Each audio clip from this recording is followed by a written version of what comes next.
দর্শক স্বাগত সোশ্যাল ইসলামী ব্যাংক নিবেদিত 7 দিনে মঙ্গলবারের 7 দিন মানে এই অনুষ্ঠানে আমরা নদী, পরিবেশ, প্রাণ প্রকৃতি নিয়ে কথা বলি এবং আজকে একটি খুবই বিশেষ দিন আমাদের জন্য, একটি দুর্ভাগ্যজনক ঘটনা। এবং আপনারা জানেন এরই মধ্যে ঘূর্ণিঝড় রিমালের আঘাতে 6 জেলায়, উপকূলের 6 জেলায় অন্তত 10 জন মানুষের প্রাণহানির খবর আমরা পেয়েছি এবং সরকারি যে হিসাব তাতে দেখা যাচ্ছে 35,000-এর বেশি ঘর বাড়ি পুরোপুরি বিধ্বস্ত হয়েছে, ক্ষতিগ্রস্ত হয়েছে প্রায় 38 লাখ মানুষ। এবং আজকে বিকেল পর্যন্ত পাওয়া তথ্যের ভিত্তিতে দুর্যোগ ও ত্রাণ প্রতিমন্ত্রী মহিবুর রহমান এই তথ্য জানিয়েছেন আমাদেরকে। এবং ঝড়ের প্রভাবে জলোচ্ছ্বাস উপকূলের অনেক এলাকা প্লাবিত হয়েছে এবং আমরা বিভিন্ন মাধ্যমে খবর পেয়েছি এমন অনেক এলাকার বাড়ি ঘরে পানি উঠে গেছে যে এলাকার মানুষেরা এটি কল্পনাও করেননি, কেননা 1988-98 সালের বন্যা, এমনকি সিডারের সময়ও সেই সব এলাকায় বাড়ি ঘরে পানি ওঠেনি, কিন্তু এবার সেসব জায়গায় পানি উঠে গেছে জলোচ্ছ্বাসের কারণে। কেন? এবং প্রত্যেক বছরই অতিবৃষ্টি কিংবা ঝড়ের সময় আমরা যেটি দেখি যে চট্টগ্রামে, বন্দরনগরী চট্টগ্রাম শহর তলিয়ে যায়, সেখানে জলাবদ্ধতা তৈরি হয় এবং এটির পেছনে অনেকগুলো কারণকে দায়ী করা হয়। তেমনি অনেকে বলবার চেষ্টা করেন এই জলবায়ু পরিবর্তনের প্রভাব। আসলে সেটি কি তাই, নাকি এর পেছনে আছে মানব সৃষ্ট অন্য কোনো কারণ? আমরা এটি একটু খতিয়ে দেখবার চেষ্টা করব। আমাদের সঙ্গে আছেন দুর্যোগ ব্যবস্থাপনা বিশেষজ্ঞ গওহর নঈম ওয়ারা, স্বাগত। এবং আমাদের সঙ্গে স্টুডিওতে সম্ভবত যুক্ত হয়েছেন অথবা হবেন আবহাওয়াবিদ শামীম হাসান ভুইয়া এবং অধ্যাপক ডক্টর সাইফুল ইসলাম। আমরা আশা করি দ্রুতই তাদেরকে যুক্ত করতে পারবো। তবে তার আগে নঈম, আপনার কাছে যাওয়ার আগে কয়েকটি ফেসবুক পোস্ট আমি একটু পড়তে চাই। আমাদের সঙ্গে একটু পরিচয় করে আমাদের সঙ্গে আছেন আবহাওয়াবিদ ডক্টর শামীম হাসান ভুইয়া এবং জলবায়ু ও আবহাওয়া বিশেষজ্ঞ অধ্যাপক ডক্টর সাইফুল ইসলাম। আপনাদেরকে স্বাগত জানাই দুজনকেই। আমি শুরুতেই কয়েকটি ফেসবুক পোস্ট পড়ি নঈম ভাই আপনার কাছে যাওয়ার আগে। আজকে সারাদিনব্যাপী আমরা ফলো করছিলাম কে কে লিখছেন বিভিন্ন জায়গা থেকে।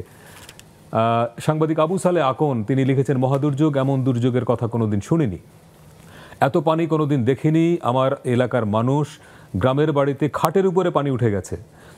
উনি যে এলাকার মানুষ সে এলাকার, এটা আমি ওনাকে চিনি, খাটের উপরে পানি উঠবার কথা নয়। শাহরিয়ার শাকির লিখেছেন, শেরপুরে ঝড় হয়নি, তাতেই বিদ্যুতের যে অবস্থা, ঝড় হলে কি হতো। আচ্ছা, বিদ্যুতের সারা দেশই একই অবস্থা আজকে। আবদুল্লাহ মুয়াজ তিনিও উপকূলের একজন সাংবাদিক, সাতক্ষীরায় বাড়িতে, তিনি লিখেছেন, উপকূলবাসীর একটাই চাওয়া ছিল স্থায়ী বেড়ি বাঁধ নির্মাণ করে দেয়া, সেটি এখন স্বপ্নে পরিণত হয়েছে, কারণ আইলায় ক্ষতিগ্রস্ত রাস্তাগুলো এখন পর্যন্ত ঠিক হয়নি। পরিস্থিতিটা এমন যে ঝড় দুর্যোগ আসে জনপ্রতিনিধিদের আশীর্বাদ হয়ে, আবারও একটা ঝড়, আবারও উপকূলবাসীর সীমাহীন কষ্ট। আচ্ছা, আহমেদ জিয়াদ লিখেছেন, ঘূর্ণিঝড়ের প্রভাবে এই মুহূর্তে বরিশাল অঞ্চলের অবস্থা, বেশিরভাগ রাস্তাঘাট এখন পানির নিচে। তাসলিহা মাওলা লিখেছেন, এত লম্বা সময় ধরে ঝড় আমি আর দেখিনি, পুরো দক্ষিণবঙ্গের অবস্থা ভয়াবহ। এরকমের অনেক ফেসবুক পোস্ট আমরা দেখেছি। আমি শুরুতে একটু আবহাওয়াবিদ ডক্টর শামীম হাসান ভুইয়ার কাছে যেতে চাই। জনাব শামীম হাসান ভুইয়া, একটু আমাদেরকে যদি বলেন সবশেষ ঘূর্ণিঝড়ের গতি প্রকৃতির কী অবস্থা? আপনারা বলছেন এটি এখন সম্ভবত স্থল নিম্নচাপে পরিণত হয়েছে। যদি তাই হয় তাহলে আর কতক্ষণ পরে পরিস্থিতি স্বাভাবিক বলা যাবে? কিন্তু আমরা কিন্তু ঢাকায় বসেও দেখছি যে এখনও কিন্তু বৃষ্টি হচ্ছে এবং প্রচণ্ড বাতাসও কিন্তু হচ্ছে। পরিস্থিতি স্বাভাবিক বলতে যা বুঝায় সেটি হতে আসলে কতক্ষণ লাগতে পারে আরো? এই সাইক্লোনটা ছিল খুব দুর্বল, বাতাস ছিল এখানে, কিন্তু এটার যে বৈশিষ্ট্য ছিল, ঠিক বর্ষা মৌসুম শুরু হওয়ার ঠিক আগ মুহূর্তে, যখন বাতাস ইতোমধ্যেই আমাদের বাংলাদেশে আস্তে আস্তে ঢুকতে শুরু করবে, তার প্রাককালে এই সাইক্লোনটা তৈরি হওয়াতে যেটা হয়েছে যে এটা একটা বিশাল সাইক্লোন ছিল, অর্থাৎ তার পরিধি প্রায় 400 থেকে 450 কিলোমিটার ছিল এবং এখানে জলীয় বাষ্প প্রচুর ছিল। আর এর কারণে এটার কিন্তু মুভমেন্টটা কিছু স্লো ছিল, আর এর বাতাস যেটা নাকি সাইক্লোনের বাতাস সেটাও কিন্তু অনেক কম ছিল। তো আমরা যেটা এটা এত গুরুত্ব সহকারে নিলাম, কারণ যখন দেখতে পেয়েছি যে এটা কিছুটা আইলার বৈশিষ্ট্যের সাথে তার মিল রয়েছে, এবং সেই কারণে আমরা সতর্কতার সাথে এটা আমরা হ্যান্ডেল করেছি। এবং আপনি যেটা বলছিলেন যে এটা এখন কিন্তু স্থল নিম্নচাপ হিসেবে পুরো বাংলাদেশের উপরে রয়েছে, কিছুটা উত্তরবঙ্গ ছাড়া, আর এটার মুভমেন্ট হচ্ছে উত্তর পূর্ব দিকে। এটা আমরা অন্যান্য সময় যেটা দেখি যে খুব দ্রুত এটা স্থলভাগে উঠে দ্রুত চলে যায়, কারণ স্টিয়ারিং উইন্ড যেটাকে বলি আমরা, সেই স্টিয়ারিং উইন্ডটা মেইনলি ওয়েস্টার্লিস, এই ফ্লোটা খুব স্ট্রং থাকে অন্যান্য সময়, কিন্তু এই সময়ে এই স্টিয়ারিং ফ্লোটা খুব কম ছিল, দুর্বল ছিল, এবং এটা অনেক ওপরে ছিল, বাংলাদেশের অনেক উত্তরে ছিল, যার কারণে এটা খুব দ্রুত মুভ করতে পারে নাই, এবং এটা আস্তে আস্তে হয়তো স্থলনিম্নচাপের পর থেকে লঘুচাপ হবে, এবং এটা আসাম মেঘালয়ের দিকে সরে যাবে। এটা কালকে পর্যন্ত অপেক্ষা করতে হবে, এবং কালকে বাতাস একটু কমে যাবে, বৃষ্টিপাতও কমে যাবে, কিন্তু ঢাকার বাতাস বৃষ্টিপাত এগুলো বিকেল বা তারও কিছু সময় পর্যন্ত অব্যাহত থাকতে পারে। মানে ঢাকার অবস্থা এটা, কিন্তু মূল আতঙ্কটা হচ্ছে উপকূলে 19টি জেলায়, সেখানে অসংখ্য এলাকা প্লাবিত, এবং আমি শুরুতে যেভাবে বলছিলাম যে এমনও অনেক জায়গা থেকে খবর পাচ্ছি বরিশাল অঞ্চলের যেসব জায়গায় একসময় পানি উঠবে মানুষ ভাবতেও পারতো না, সেসব জায়গায়ও ঘরের ভেতরে পানি ঢুকে গেছে। ফলে এই যে পরিস্থিতি এখন চলছে, আপনার কি মনে হয় এটি একটু উন্নতির দিকে যাবে, নাকি সেসব জায়গায় পানি আরও বাড়তে পারে? এরকম কোনো প্রেডিকশন কি আছে? আমি প্রেডিকশন ছাড়াই বলি যে আয়লা যখন এত বছর আগে আয়লা যখন আঘাত হানে, তার কিন্তু পরিণতি এখনো কিন্তু আমাদের সাতক্ষীরা বা ওই সকল অঞ্চলে রয়েছে। কারণ পানি একবার ভিতরে ঢুকে গেলে সেটা কিন্তু আবার বাঁধের কারণে বাধাপ্রাপ্ত হয়ে স্ট্যাগনেন্ট হয়ে যায়, বা এটা পুনরায় সমুদ্রে আবার ব্যাক করতে পারে না, এবং দীর্ঘ সময় যখন এই পানি স্থলভাগে থাকে তখন পানির লবণাক্ততা বৃদ্ধি পায়, এবং চাষাবাদের অনুপযোগী হয়ে যায় অনেক দিন। তো কাজেই এর প্রভাব কিন্তু আমি মানে এর দীর্ঘদিন এর প্রভাব বিশেষ করে কৃষি ক্ষেত্রে, সুপেয় পানির ক্ষেত্রে প্রভাব থাকবে, এটা নিশ্চিতভাবে বলা যায়। তার মানে পানিটা চট করে নেমে যাবে কাল পরশুর মধ্যে, ব্যাপারটা এরকম মনে করছেন না? না, আমি বলছি যে পানি তো নেমে যাবে, কিন্তু যে পানিটা ট্র্যাপ হয়ে গেল, অর্থাৎ কিছু কিছু বাঁধ তো বাঁধের ভেতরে আটকা পড়বে। হ্যাঁ, যেটুক বাঁধের উপর দিয়ে যাওয়ার সেটা তো দ্রুতই নেমে যাবে, কিন্তু যেটা ট্র্যাপ হবে ওই পানিটা কিন্তু বড় ধরনের দীর্ঘমেয়াদী ক্ষতির কারণ হয়ে দাঁড়াবে। জি, আপনার কাছে আবার আসবো। আমি একটু গভর্নর নঈম ওয়ারা, এই ঝড়টা নিয়ে আপনার শুরু থেকেই অনেক রিপোর্ট তো প্রতিবারই যেটা হয়, আমরা গণমাধ্যমে ব্রেকিং দেখি, লাইভ দেখি, কিন্তু শেষ পর্যন্ত এত বড় হয়ে যাবে এটি ধারণা করতে পেরেছিলেন কিনা, এক। আর দুই, আমি শুরুতে যেভাবে বললাম যে অনেক এলাকায় এমন সব জায়গায় পানি উঠে গেছে যে এলাকার লোকেরা আমাদেরকে বলছেন যে তারা ভাবেননি যে তাদের ঘরের মধ্যে পানি ঢুকবে। এটি হলো কেন? ধন্যবাদ। আগে পানিটা নিয়ে কথা বলি, যে পানি কেন উঠলো। কেউ বলছে খাটের উপর উঠে গেছে, 88 সালে উঠে নাই, 98 সালে উঠে নাই। সে যদি 88 সালে তার বাড়িটার ম্যাপটা একটু দেখে তাহলে বুঝতে পারবে কেন উঠে নাই। তখন সামনে দিয়ে পানি বেরোনোর রাস্তা ছিল, খাল ছিল, পিছনে পুকুর ছিল, অলমোস্ট এভরি বাড়ির পুকুরে একটা দুটো পুকুর বা জলাধার ছিল, সেগুলো তো নাই, সেগুলো বন্ধ হয়ে গেছে। আপনার নিজের বাড়ির কথা বলছিলেন আগে, সেখানে তাই হয়েছে। তারা সামনের খাল বন্ধ হয়ে গেছে, পিছনে পুকুর শেষ হয়ে গেছে, বাড়ি বানিয়েছে, বাড়িটাও যতটা উঁচু করে বানানোর কথা ছিল হয় নাই। এখন পানির তো আর দোষ নাই, পানি তো আর খাটে শুতে যাচ্ছে না, পানি তার বেরোনোর রাস্তা চাচ্ছে, সেই রাস্তা আমি রাখি নাই। আর আমি বলবো যে আগে জীবনে কোনোদিন হয় নাই, যে একজন বলেছে জীবনে কোনোদিন এতক্ষণ ধরে বৃষ্টি দেখি না। আমাদের স্মৃতিশক্তি খুবই কম। কার্তিক মাসে কায়তান হয়, একসাথে 3 দিন 4 দিন 5 দিন থাকে, এত লম্বা বৃষ্টি দেখি নাই, এটা বলাটা খুব ঠিক উচিত না, আসলে এটা ঠিক না, সত্য কথা না। কিন্তু যেটা সত্যি, এবার বাতাস যেভাবে তাণ্ডব চালিয়েছে একটানা, এটা কি স্বাভাবিক ছিল? না, এটা ধরেন এর আগে দুটো হয়েছে আমাদের, আমফান এবং ইয়াস, এই দুটো কিন্তু একইভাবে এই আমাদের সুন্দরবন দিয়ে গিয়েছে। এবং সুন্দরবন দিয়ে যেটা এবার আমরা বলছি না, যেটা আবার আগামীকাল থেকে বলা শুরু হবে, সেটা হচ্ছে আমরা শুধু উপকূলের 6টা জেলাকে নিয়ে ভাবছি, কিন্তু আমফানের পরেও আমরা দেখেছি, আমফানে তো যশোরেই 17 জন মারা গিয়েছিল, যশোর জেলার ভিতরে, এবং গাছ পড়ে বিভিন্নভাবে মারা গেছে। আমরা উপকূলের পরবর্তী জেলাগুলো, যেখানে ধরেন এই যে চুয়াডাঙ্গা বা কুষ্টিয়া, মেহেরপুর, যশোর, নড়াইল, এরা যে ঝড়টা দেখে, কালবৈশাখী ঝড় খুব কম সময়ের জন্য, কিন্তু এটা দীর্ঘক্ষণ ধরে একটা কালবৈশাখী ঝড় হচ্ছে। এখন এখানে ফলের সময়, ওখানকার গাছগুলোতে প্রচুর আম আছে, এটা ওখানে কলা চাষ হয়, কলা গাছগুলো পড়ে যাবে, যত বৃষ্টি লঙ্ঘা হবে ওটা ভিত তত খুলে যাবে, এবং একটা দমকা বাতাসে গাছগুলো পড়ে যাবে, লিচুর একটা ক্ষতি হবে। এই জিনিসগুলো আমাদের, যেহেতু আমরা ইয়াসেও দেখেছি এরকম ঘটনা ঘটেছে যে উপকূলের চাইতে উপকূলের পার্শ্ববর্তী জেলাগুলোতে, বিশেষ করে এই দক্ষিণ পশ্চিমাঞ্চলের জেলাগুলোতে একটা বড় ধরনের ক্ষয়ক্ষতি হয়। এবার এই বিশ্লেষণে এই জিনিসটা আসা উচিত ছিল, আসে নাই, এবং ওইখানে প্রচারটাও চালানো হয় না যেটা হবে। আমরা তো শুনছি যে খেপুপাড়ার উপর দিয়ে যাবে, যে চোরায় বসেছে সে খেপুপাড়ার কি বুঝবে, এবং খেপুপাড়ার উপর দিয়ে গেলে তার তো কিছু করার নাই। আপনি কি বলছেন যে আবহাওয়া যে বার্তাটা দেয় সেটি প্রপার হয় না, এটা বলছেন? না, সেটা তো বলার সাহস নাই, আমাকে তো মেরে ফেলবে। যেটা হয় না সেটা হচ্ছে স্থানীয়ভাবে এটার কি ইমপ্লিকেশন হবে। আচ্ছা। এবং আমাদের কেন্দ্রীয়ভাবে এটাকে যেহেতু করা হয়, কন্ট্রোল করা হয়, এবং স্থানীয়ভাবে এর ইমপ্লিকেশনটা বলা উচিত, যেটা পশ্চিমবাংলায় হচ্ছে। পশ্চিমবাংলার মালদার কি হবে, মুর্শিদাবাদের কি হবে, এটা তারা মাইকিং একদম জেলা ভিত্তিক, কমিউনিটি ভিত্তিক প্রেডিকশন। এখানে কি এমনকি ধরেন সাইক্লোনের যেটা, যে লোকটা শরণখোলায় আছে সে তো জানে না যে মংলার উপর দিয়ে গেলে তার ওখানে কি হবে, মংলাতে পানি উঠলে তার এখানে কি হবে, তার উপজেলা হেলথ কমপ্লেক্সে পানি উঠবে কিনা, এটা যদি আমি বলতে পারি, তার ঘরে পানি ঢুকবে কিনা, তার ঘরে আপনি উপজেলা নির্বাহী অফিসারের বিল্ডিং এ উঠবে কিনা এটুকু বললে সে হবে, ঘর বলার দরকার নাই। বা বাজারে পানি উঠবে কিনা এটা বলা সম্ভব। আমি এই জায়গা থেকে একটু শামীম হাসান ভাই আপনার কাছে আবার একটু যাই। অর্থাৎ আপনারা যেভাবে সতর্ক সংকেতটা দেন, যেভাবে মানুষকে সতর্ক করেন, জনাব গওহর নঈম ওয়ারা যেভাবে বলছেন যে একদম কমিউনিটি ভিত্তিক, বা একজন মানুষ তিনি যেই জায়গাটায় বসবাস করছেন সেই মানুষটি জানতে জানতে তার কি হবে, অর্থাৎ খেপুপাড়ার লোকের কি হবে তাতে তো তার কোনো লাভ নাই। অর্থাৎ এরকম প্রান্তিক পর্যায়ে একদম ডিটেইল করে সতর্ক সংকেত বা মানুষকে সতর্ক করা, সেই জায়গাটিকে আমরা এখনো যেতে পারলাম?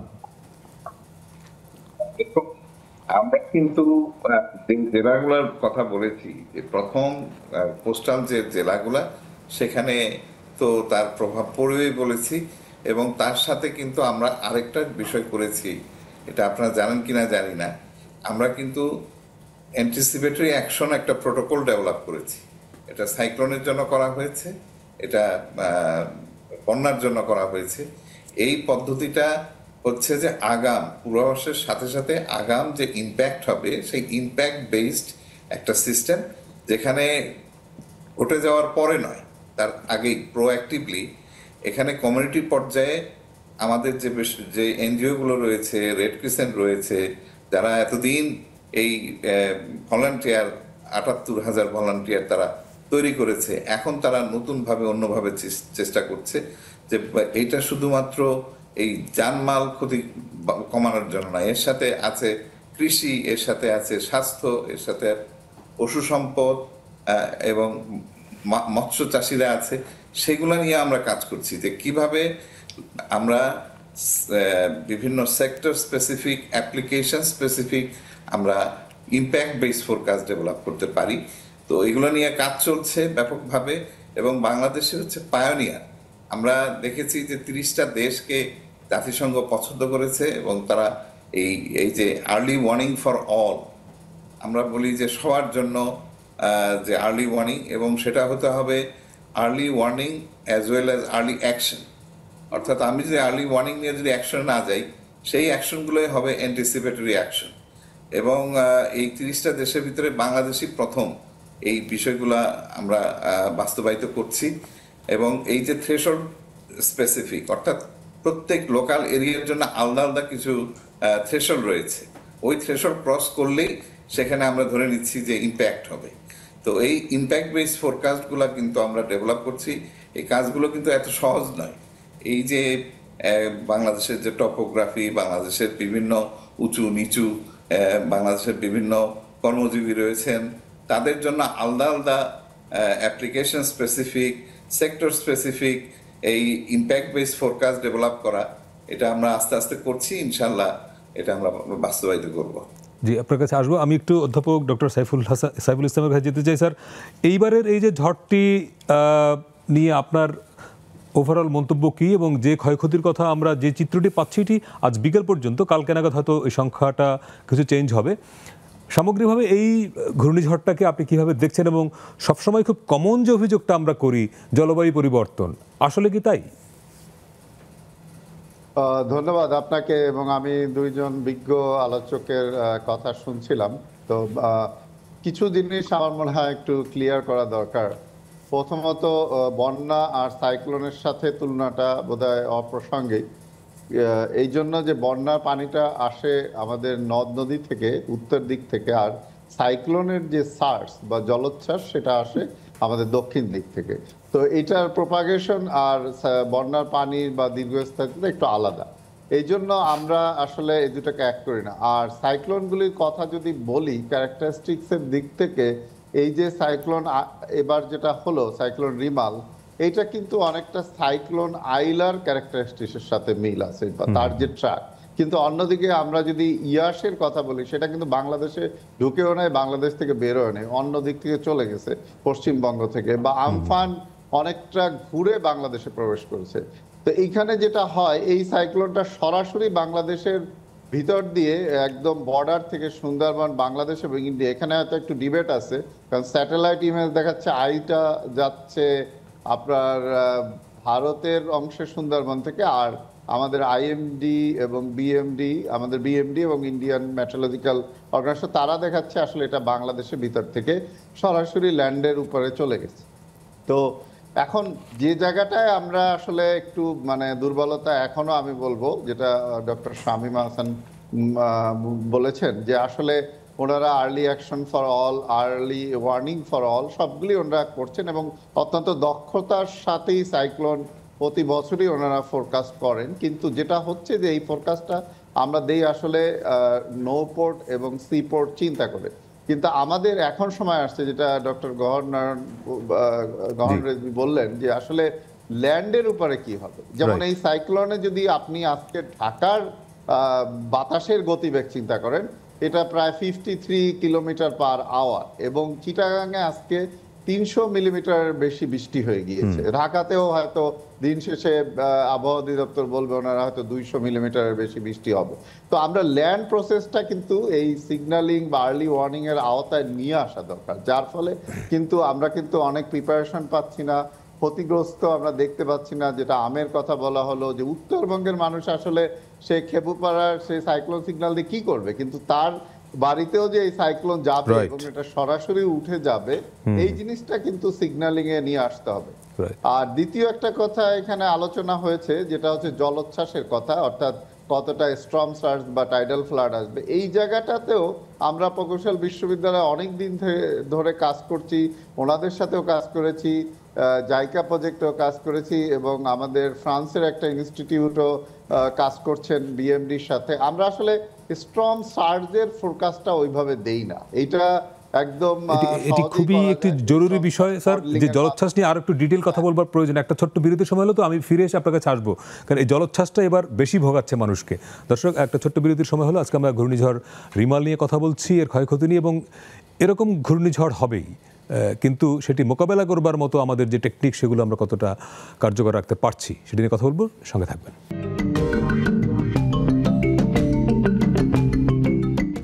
দর্শক, বিরতির পরে আবারও স্বাগত সোশ্যাল ইসলামী ব্যাংক নিবেদিত 7 দিনে। আজকে আমরা কথা বলছি ঘূর্ণিঝড় রিমালের প্রভাব নিয়ে, এবং এরই মধ্যে সারা দেশে অন্তত 10 জনের মৃত্যুর খবর আমরা পেয়েছি, এবং সরকারি হিসাবে বলা হচ্ছে 35,000-এর বেশি ঘরবাড়ি পুরোপুরি বিধ্বস্ত হয়েছে। হয়তো পুরো চিত্রটা জানতে আরও সময় লাগবে। নয় ভাই, একটা বিষয়, বিরতির আগে আমাদের সঙ্গে অধ্যাপক সাইফুল ইসলাম ছিলেন, তিনিও বলছিলেন যে এই ঝড়ের সঙ্গে জলোচ্ছ্বাস একটা বড় দুশ্চিন্তা তৈরি করেছে। আবার যেটি আইলায় হয়েছিল, যে ঝড়ে যত মানুষ প্রাণহানি হয়েছে, তার চেয়ে বেশি ক্ষতিগ্রস্ত হয়েছে দীর্ঘমেয়াদী জলাবদ্ধতায়। এখনও সাতক্ষীরা ওই অঞ্চলে অনেক মানুষ কিন্তু আইলার ভিকটিম। এবছরে সেই রকম লক্ষণ দেখছেন কিনা?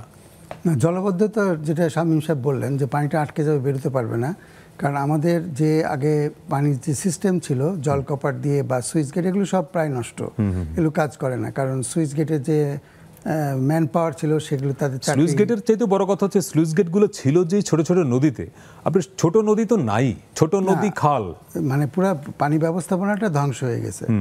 এখন যেটা করতে হবে, যেটা ইমিডিয়েটলি আপনার রিলিফ বলেন আর খুচরা কম্বল আর বিতরণ করা না করে পানিটা বের করার ব্যবস্থা করতে হবে। আপনি পানি বের করবেন কি করে? প্রত্যেকটা বাড়ির পেছনে সামনে পুকুর ছিল, আপনি শুরুতে বলছিলেন পুকুরগুলো ভরাট হয়ে গেছে বালু দিয়ে। এখন যেটা হবে, ধরেন এই জ্যৈষ্ঠ মাসে তো পানিতে লবণাক্ততা সবচেয়ে বেশি থাকে।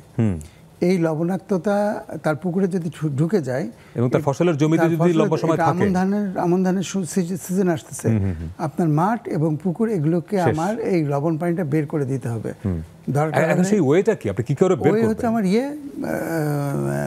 মেশিন দিয়ে করতে হবে। এবং আমাদের আগে কৃষি এগ্রিকালচার ডেভেলপমেন্ট কর্পোরেশনের অনেক মেশিন ছিল, সেগুলো না পেলেও ব্যবস্থা করতে হবে। এটা তো মানে মানুষের জীবন মরণের সমস্যা, ফসল হবে না, আমাদের ফুড সিকিউরিটির উপর একটা বড় আঘাত। এটা তো আপনি বলছেন যে হয়ে গেল বলে, কিন্তু আমার প্রশ্নটা হলো যে এই যে জলাবদ্ধতাটা হলো এবং এমন এমন জায়গায় পানি ঢুকে গেল, এইটার জন্য মানে আপনি কাকে দায়ী করবেন আসলে? এটার জন্য প্রধানত দায়ী হচ্ছে ওয়াটার বোর্ড। বেশিরভাগ জায়গায় যে ব্রিজ হয়েছে, ভেঙে গিয়েছে, ছিঁড়ে গিয়েছে ইয়েগুলা, আপনার খুলনাতে প্রায় 300টা জায়গায়, খুলনা এলাকার মধ্যে 300 জায়গায় বাঁধ খুলে গিয়েছে। আপনার একই ঘটনা পটুয়াখালীতে ঘটেছে, একই ঘটনা আপনার ইয়েতে বরগুনাতেও হয়েছে। তো পানিটি এটা ঢুকলো এবং পটুয়াখালীর ডিসি যখন 2 দিন আগে মিটিং করছিল, তখন ওয়াটার বোর্ডের যিনি ছিলেন তাকে বলছে যে কী অবস্থা, বলে হ্যাঁ 10 জায়গায় একটু নাজুক আছে, ওটা আমরা মেরামত করে ফেলবো। এতদিন কেন মেরামত করা হয় নাই? তারা ওনারা ধরে নিয়েছেন যে পানির গতি এত বেশি হবে না, ভাঙবে না। না, কিন্তু যদি নাজুক থাকে তাহলে তো সেটা মেরামত করতে হবে। তারপরে যখন সিগন্যাল হয়েছে তখন তারা মেরামত করতে গিয়েছে, সেটা আবার খুব হাইলাইটেড হচ্ছে, তারা রাত দিন পরিশ্রম করছে। এটা তো করার কোনো দরকার ছিল না। আপনি সময়ের কাজটা সময় করেন। আর এই বছরে একটা দীর্ঘ শুকনা মৌসুম আমাদের গিয়েছে, বৃষ্টি ছিল না, সেই সময়টা তো আমরা কাজে ব্যবহার করতে হতো। এবং ধরেন আমাদের যে দুর্যোগ ব্যবস্থাপনা কমিটির মিটিং হয় সাইক্লোন সিগন্যাল হওয়ার পরে, অবশ্যই একটা মিটিং বিশেষ করে উপকূলীয় জেলায় হওয়া উচিত। যখন সিজন শুরু হলো মার্চ মাসে একটা মিটিং হয়ে যাওয়ার কথা উচিত, এবং তখন একটা নেওয়া উচিত এবছরে কোন কোন জায়গায় আমার বেড়িবাঁধ নষ্ট হয়েছে এবং সেটা আমাদের মেরামত করতে হবে। এটা যদি আমরা করতে না পারি, এবং এই বেড়িবাঁধ ভেঙে পানি ঢোকা, এটা প্রত্যেক বছরের চিত্র, অন্তত খুলনা সাতক্ষীরা ওই অঞ্চলে। এবং প্রত্যেক বছর এই সময়ের খুব কমন রিপোর্ট আমরা গণমাধ্যমে দেখি যে উপকূলের মানুষ টেকসই বাঁধ চায়। আমাদের বাংলাদেশে এখন 100,000 কোটির নিচে কোনো প্রজেক্ট নাই, তো সেখানে একটা টেকসই বাঁধের জন্য একটা মানুষকে এবছর পর বছর ধরে কথা বলতে হচ্ছে কেন? টেকসই বাঁধ বলতে তারা কি বুঝাচ্ছে এটা পরিষ্কার না। অনেকেই মনে করেন টেকসই বাঁধ মানে যে পানির তোড়ে ভাঙবে না, এটা সহজ বিষয়। হ্যাঁ, এবং সেই বাঁধ এদেশের মানুষ বেঁধেছে, এটা আছে। আচ্ছা, আমি তো অনেকবার আপনাদের এখানে বলেছি সেটা, যে চর ফ্যাশনে 91 সালে এরকম বাঁধ তৈরি করেছে, দেশের মানুষই করেছে, এই ওয়াটার বোর্ডই করেছে। কিন্তু দুটো তফাৎ ছিল, একটা হলো যে স্থানীয় মানুষকে সম্পৃক্ত করে এবং তাদেরকে এই বাঁধটার দায়িত্ব দিয়ে দেয়া। আচ্ছা, ম্যানেজমেন্টের দায়িত্ব লিজ দিয়ে দিয়েছে তারা। এখনো চর ফ্যাশনে যান, এই বাঁধ ঠিক আছে। চর আলেকজান্ডারে যান, এই বাঁধ ঠিক আছে। আচ্ছা, তারা হয়তো গাছগুলো কেটে নিয়েছে চর আলেকজান্ডার, ওখানে দস্যুরা এটা কাজ করেছে, কিন্তু বাঁধ তো ঠিক আছে, মানুষকে লিজ দিতে। বাঁধের ওনারশিপ মানুষকে দিতে হবে। আচ্ছা, এবং মানুষ যদি বাঁধে থাকে তাহলে বাঁধ রক্ষা হবে। এইটা আমাদের ওয়াটার বোর্ডকে, নীতি নির্ধারকদের সকলকে বুঝতে হবে। আমাদের সামনে দুটো জলজান্ত উদাহরণ আছে যে মানুষ এটা পারে, এটা রক্ষা করতে পারে, এবং সেই প্ল্যানিংটা তাদের সাথে করতে হবে, তাহলে বাঁধ রক্ষা হবে। রাইট। আমি আবার একটু অধ্যাপক ডক্টর সাইফুল ইসলামের কাছে যেতে চাই। স্যার, আপনি বিরতির আগে যেই জায়গাটিতে ছিলেন, যে জলোচ্ছ্বাস একটা বড় উদ্বেগের বিষয় আমাদের জন্য সবসময় হয়, বিশেষ করে এরকম ঘূর্ণিঝড়ের সময়। অধ্যাপক সাইফুল ইসলাম আছেন আমাদের সঙ্গে?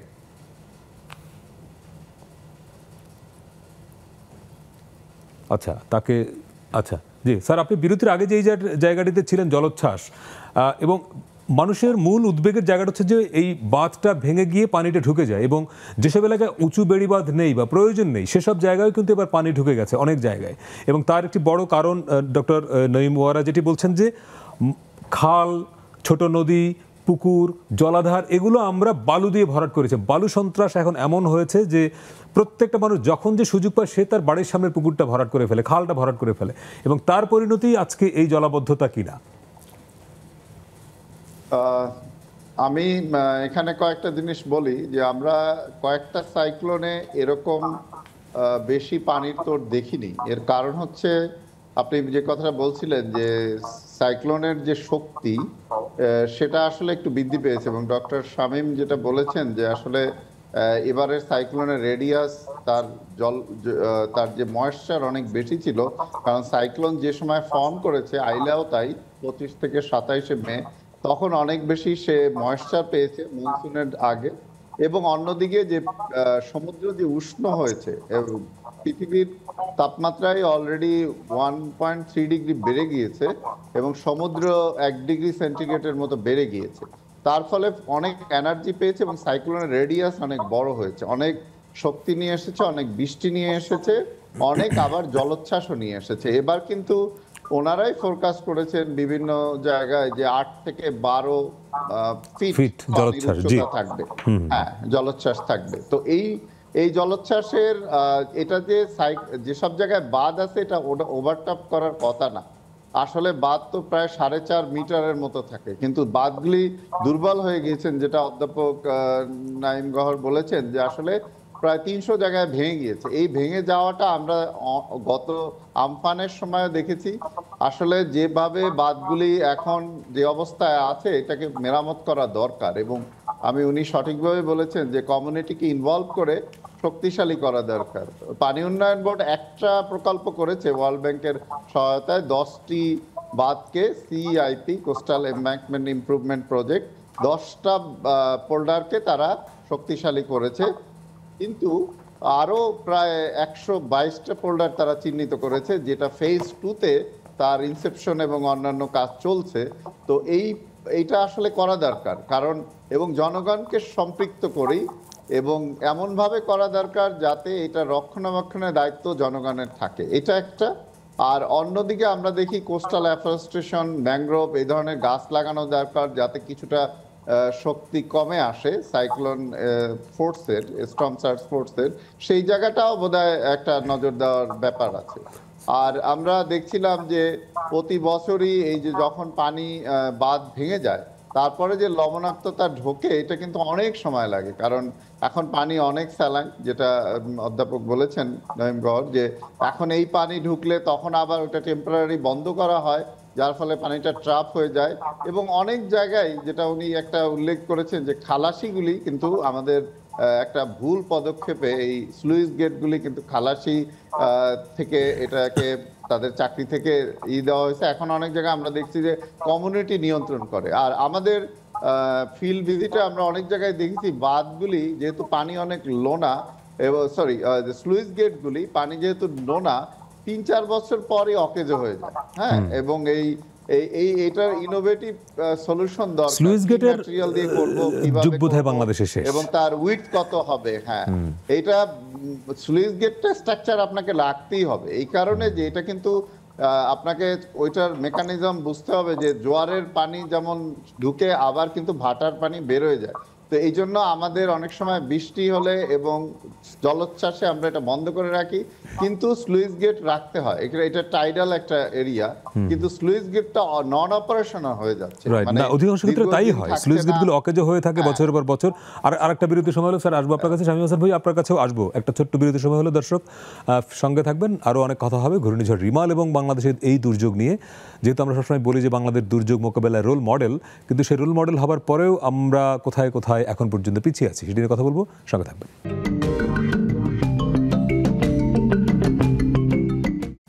দর্শক বিরতির পরে আবার স্বাগত সোশ্যাল ইসলামী ব্যাংক নিবেদিত 7 দিনে। মঙ্গলবারের 7 দিন মানে নদী, পরিবেশ, প্রাণ, প্রকৃতি, এবং আজকে আমরা কথা বলছি রিমাল নিয়ে, যেই ঘূর্ণিঝড়ে এখন পর্যন্ত অন্তত 10 জনের মৃত্যুর খবর আমরা পেয়েছি। আমি আবার একটু যেতে চাই আবহাওয়াবিদ ডক্টর শামীম হাসান ভাইয়ের কাছে। জনাব শামীম হাসান ভাই, একটা বিষয়, আমাদের এই ঘূর্ণিঝড় বা অন্য কোনো দুর্যোগের সতর্ক সংকেত দেওয়াটা তো একটা বড় অগ্রগতি আমাদের হয়েছে, এটি একটি দিক। কিন্তু এবছরের যেই বিষয়টি নিয়ে আমরা কথা বলতে চেষ্টা করছি, যে জলোচ্ছ্বাসে প্রচুর ঘর বাড়িতে পানি উঠে গেছে, প্লাবিত হয়ে গেছে, এটির কারণ কি এই যে পানি অনেক বেশি ছিল জোয়ারের সময়, ঝড়টা মানে ঘূর্ণিঝড়টা আঘাত এনেছে সেটি, নাকি পানি বেরিয়ে যাবার মতো পথগুলো, উৎসগুলো বন্ধ করে দিয়েছি আমরা, সেজন্যই ক্ষতিটা হলো? মানে আপনাদের ধারণা কি বা পর্যবেক্ষণ কি?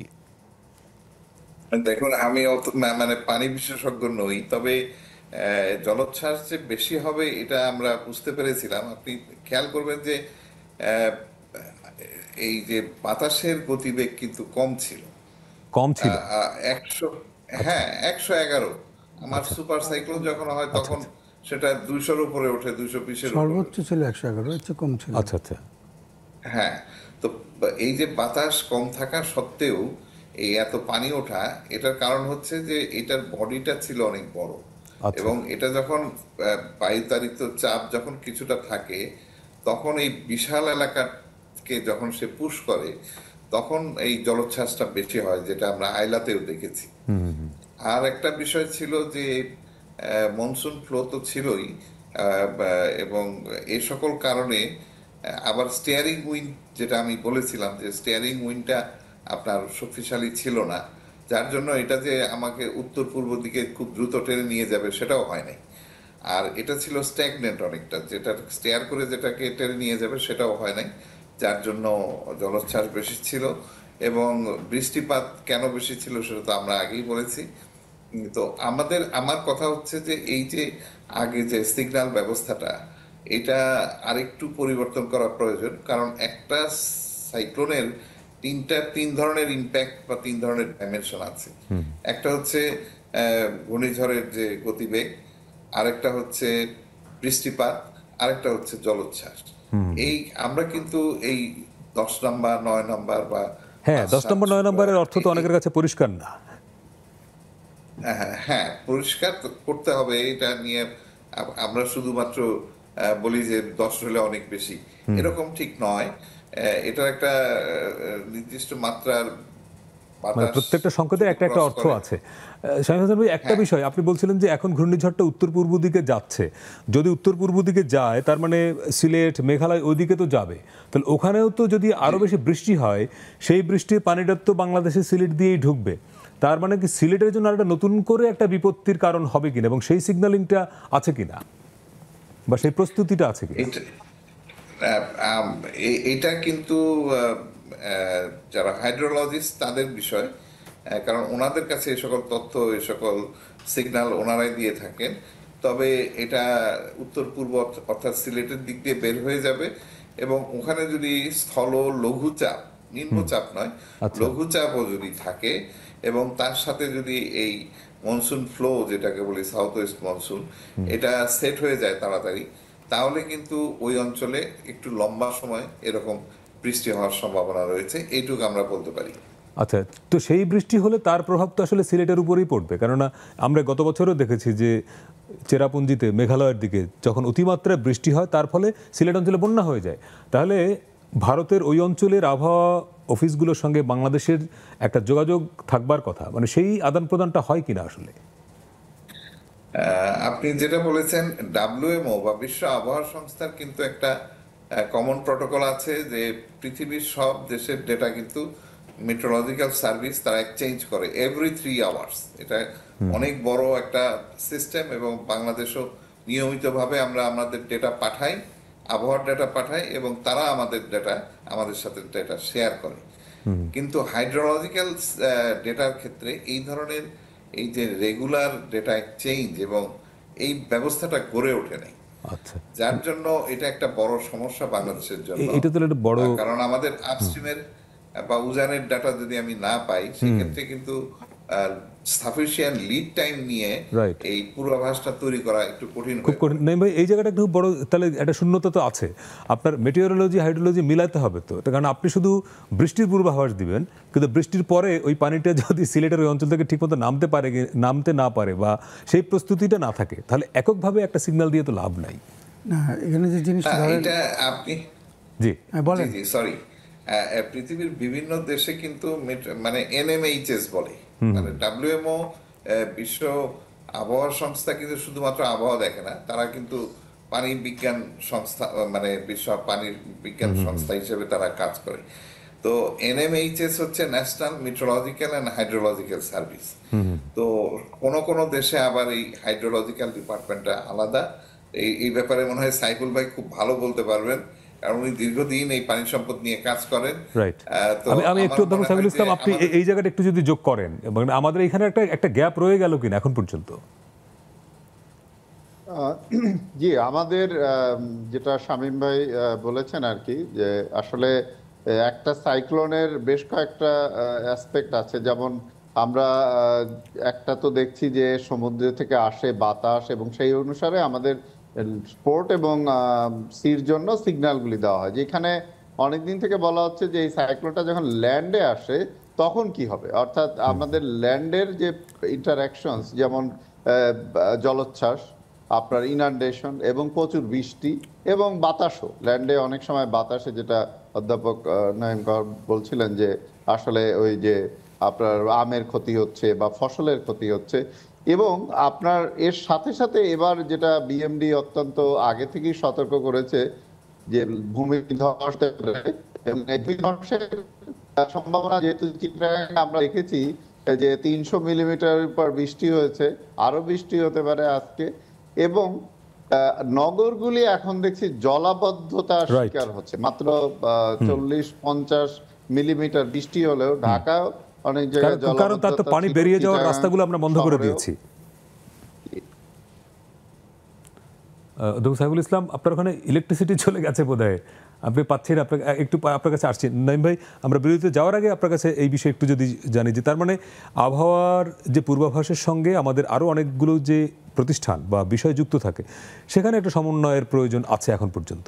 একটা হলো যে আপনি যেটা বলছিলেন, উনি বলছেন WMO করে, সেটা তো করে, পৃথিবীব্যাপী তাদের একটা কোঅর্ডিনেশন আছে, কিন্তু ভারতের সাথে বা ইন্ডিয়ার সাথে আমাদের একটা বায়োলিটারাল থাকা দরকার, যেটা আগে এক সময় ছিল হয়তো বা, কিন্তু এই তথ্যের আদান প্রদানটা দুটো কারণে থাকা উচিত। একটা, কতটুকু বৃষ্টি হলো সেটা তো আছে, তাছাড়া আমাদের নদীগুলোর উপরে নানান ধরনের এস্টাবলিশমেন্ট খাড়া করা হয়েছে, তারা কোথাও পানি ধরে রাখছে, কোথাও পানি ছেড়ে দিচ্ছে, খেয়ে কখন পানি ছাড়বে সেটা জানানো আমাকে তার একটা দায়িত্ব।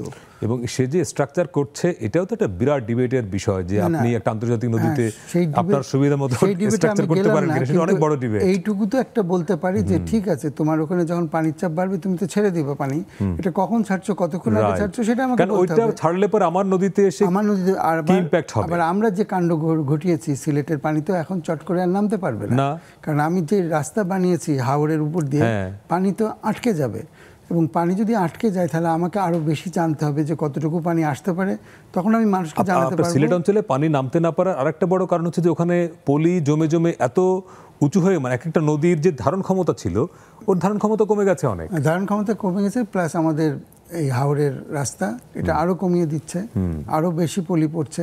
তো সেটা আমার জন্য, সেই জন্যে ইন্ডিয়ার কাছ থেকে আমার জানাটা খুব জরুরি, কত বৃষ্টি হচ্ছে, সে কতটুকু ব্যবহার করছে, এবং কখন সে তার জল কপাটগুলো খুলে দিবে, এবং সেটা কোথা দিয়ে যাবে, কতটুকু যাবে, আমার নদীগুলোতে কি হবে, আমার মানুষকে তো সাবধান করতে হবে, আমার সেই পানিটা বেরিয়ে যাওয়ার ব্যবস্থা করতে হবে। তো সেটার জন্য আমার মনে হয় ওয়ার্ল্ড মেট্রোলজিক্যাল অর্গানাইজেশনের উপর নির্ভর না করে আমাদের মানে বাংলাদেশ বাইলেটারাল একটা অ্যারেঞ্জমেন্টে যাওয়া দরকার, এবং খুব দ্রুত এটা যেতে হবে। রাইট, এটি খুব গুরুত্বপূর্ণ পয়েন্ট। আর একটা ছোট্ট বিরতির সময় হলো দর্শক, আমরা রিমালের প্রভাব নিয়ে কথা বলতে বলতে বাংলাদেশের যে আবহাওয়ার সতর্ক সংকেত, আমাদের প্রস্তুতি নিয়ে কথা বলছি। আর একটা বিরতির সময় হলো, একটু পরে ফিরছি, সঙ্গে থাকবেন।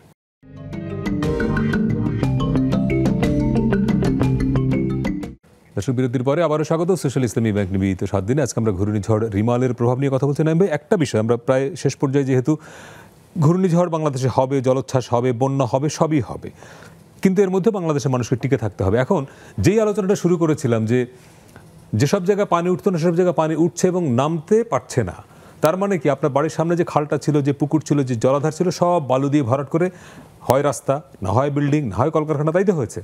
এখন আপনি তো সেই পুকুর, সেই খাল ফিরিয়ে আনতে পারবেন না, তাহলে ভবিষ্যৎ বাংলাদেশের চিত্রটা কি? আমি ছোট্ট একটা উদাহরণ দিই, এই ঢাকা শহরেই এটার প্রমাণ আছে। যেমন ঢাকা বিশ্ববিদ্যালয়ের সবচেয়ে নিচু হল ছিল এই আমাদের ঢাকা হল, যেটা শহীদুল্লাহ হল। এমনি বৃষ্টি টিষ্টি হলে পানি জমে যেত। এবার দেখেন, যখন অনেক বৃষ্টি হলো, নতুন সব হলগুলোর ভিতরে পানি আটকাইছে, শহীদুল্লাহ হলে পানি আটকায় নাই। কেন? তারা একটা ব্যবস্থাপনা করেছে, সেটা হলো এই যে বৃষ্টির পানিটা যাতে মাটিতে চলে যায় সেটা ব্যবস্থা। খুবই সিম্পল জিনিস, কোনো হাই টেকনোলজি না। কুয়ার মতন গর্ত করেছে, খোয়া দিয়ে ভরে দিয়েছে, এবং পানিটা যাতে ওখান দিয়ে নিচে চলে যায়। রিচার্জিংও হচ্ছে, সেই সাথে তাদের যে পানি জলবদ্ধতা হচ্ছিল সেটা হচ্ছে না। এটা একটা সলিউশন হতে পারে আমাদের এইখানে যেতে।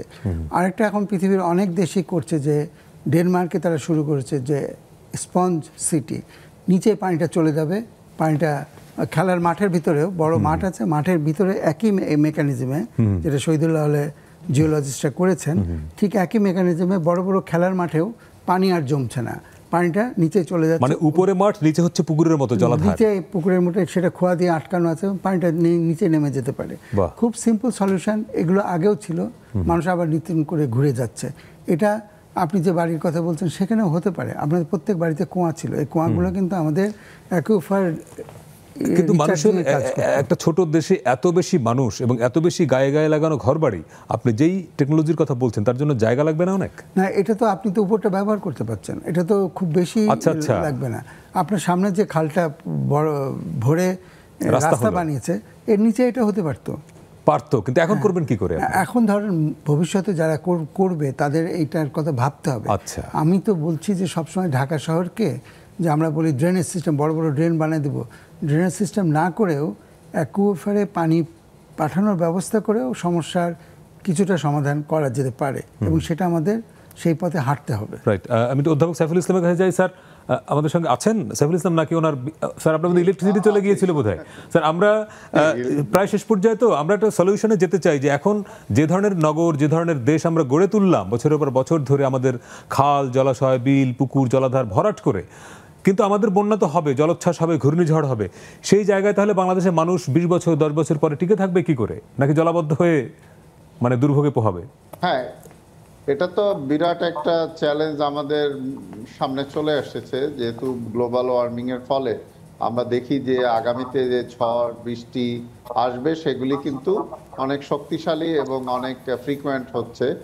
আর আরেকটা জিনিস যেটা ওই অধ্যাপক নাঈম গওহর বলেছিলেন যে স্পঞ্জ সিটি, যেটা চায়না, বার্লিন অনেক দেশেই করছে, একটু স্পেস দরকার হয়, যেটা আমরা আসলে নগরগুলিকে আমরা নিজের হাতে বলা যায় যে এই পুকুরগুলিকে ভরে তারপরে খালের কানেক্টিভিটি বন্ধ করে অনেকটাই ক্ষতি করেছি। তারপরেও এখনো যেটুক জায়গা আছে সেটাকে যদি মাটির নিচে পানি যেতে পারে, বাসায় আমরা রুফটপ গার্ডেনিং বলেন, রেইন ওয়াটার হারভেস্টিং, যেটা আমাদের বিল্ডিং কোডেও ছিল, আমরা কিছুটা পানি যদি ওই স্থানে রিটেন করতে পারি, যেটা অনেকটা স্পঞ্জ সিটি কনসেপ্টে বলে, সেখানে হতে পারে। আর কোস্টাল এরিয়ায় কিন্তু আরেকটা কথা আমরা বলা হয় নাই, সেটা হচ্ছে আপনি উল্লেখ করেছিলেন যে সেডিমেন্টেশন হয়ে খালগুলি, পানির ধারণ ক্ষমতা কমে গেছে, তো অনেক জায়গায় পানি যার ফলে অল্প একটু পানি আসলেই কিন্তু সে উপচে পড়ে এবং সে বেশি জলোচ্ছ্বাস নিয়ে আসছে। এইটা আমাদের খনন করতে হবে, পানি ধরে রাখতে হবে, বাঁধগুলি শক্তিশালী করতে হবে। আর এরকম আনপ্লান নগরায়ন করলে পরবর্তীতে তার কুফল কিন্তু আমরা সবাই ভোগ করছি। এবং কোস্টাল এরিয়া সাইক্লোনের সংখ্যাও আমার মনে হয় একটু দেখা দরকার পর্যাপ্ত আছে কিনা, এবং ইনফ্রাস্ট্রাকচারগুলি ক্লাইমেট রেজিলিয়েন্ট করতে হবে, জলবায়ু সহিষ্ণু এবং nature base solution, ecosystem friendly সলিউশনগুলো আসলে করতে হবে। আর পাশাপাশি early warning for all, early warning শক্তিশালী, স্টর্ম সার্জের ফোরকাস্ট করা, আরবান ফ্লাডের ফোরকাস্ট করা যেতে পারে, ল্যান্ডস্লাইডের ফোরকাস্ট করা যেতে পারে। এটা শামীম ভাই একটু বলেছিলেন যে আবহাওয়া অধিদপ্তরের সাথে আসলে ওয়াটার বোর্ডের একই সাথে অনেক দেশেই হচ্ছে, নেপালে আছে, অনেক দেশে, সুইডেনে হাইড্রোমেট্রোলজি একই সাথে কাজ করে কিংবা ক্লোজলি কাজ করে। তো সেভাবে হলে হয়তো অনেকটা আর্লি ওয়ার্নিংটাকে আরো বেশি কমিউনিটিতে নিয়ে যাওয়া যাবে।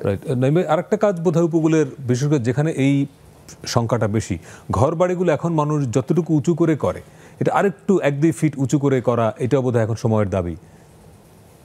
এখানে একটা রাষ্ট্রের বোধহয় একটা পলিসিগত সিদ্ধান্ত থাকা দরকার যে কোন এলাকায় ঘর বাড়ি মিনিমাম কত ফিট উঁচু হতে হবে, এটা একটা বোধহয় যেতে হবে এখন। এটা আমাদের ল্যান্ড ইউজ প্ল্যানিং যখন হচ্ছে তখন এই জিনিসগুলা আমাদের নিয়ে আসা উচিত, যে কিভাবে ঘরবাড়ির একটা ডিজাইনও তৈরি হওয়া উচিত।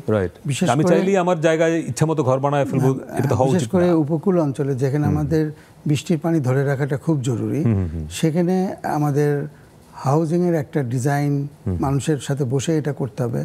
এখন যেটা ওখানে হয়েছে যে যেহেতু বৃষ্টির পানি ধরে রাখতে হয় এবং আমরা গোলপাতা আর ঘর ওখানে নাই, এখন সবাই এই অ্যাসবেস্টারের ঘর বানাচ্ছে, এবং অ্যাসবেস্টার তো জানেন এটা ক্যান্সার এজেন্ট, খুবই ক্ষতিকর, সেই পানিটাই ধরে রাখছে।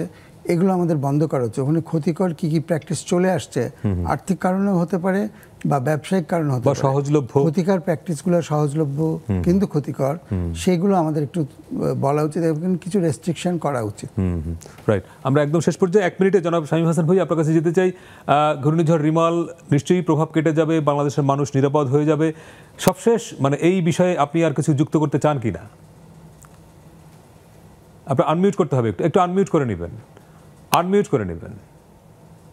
আমি আর এই বিষয়ে তেমন কিছু যোগ করতে চাই না। আমি শুধুমাত্র নাঈম ভাইয়ের একটা বিষয়ে বলি, উনি যে বিষয়টা বলেছেন এটা খুবই মানে সময়োপযোগী।